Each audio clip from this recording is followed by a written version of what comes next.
So let's have a look at how to use the formula to find the volume of a cone. And this formula is on this sheet. If you want a copy of this, all you have to do is Google GED Mathematics Formula Sheet, and there'll be one there. Or if you have any kind of a GED study guide, there'll be one in there. All right, so let's look at the formula. Let's talk about the components. 1/3 is the same thing as dividing by 3, so keep that in mind in case it comes in handy.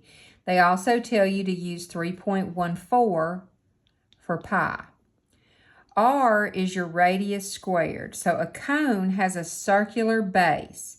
The diameter is the distance all the way across. The radius is the distance halfway across. So that's what we're looking for here. All right, the height of a cone is, by definition, the distance from the base, the circular base, to the pointed part, to the cone. So even though this is laying on its side, this part is your radius and this part is your height. So when we plug all this in, we're going to have 1/3 times 3.14 times. All right, your radius is 5, and when you square that, 5 times 5 is 25, and then your height is 12. All right, you would have a calculator for this part. So if we look at how to put this into the calculator. All right, how to enter 1/3. This button right here is your fraction button. So if I want to enter 1/3, enter the numerator first. So hit the 1, hit the fraction button, and then the 3. All right, we're going to multiply that times. Now you could either use the pi button, or I'm just going to enter 3.14 times 25 times 12. And you get 314. That's the volume of this cone. All right, now let's look at this second one. Now this time, here on the bottom, that's your circular base there, they give you the whole diameter.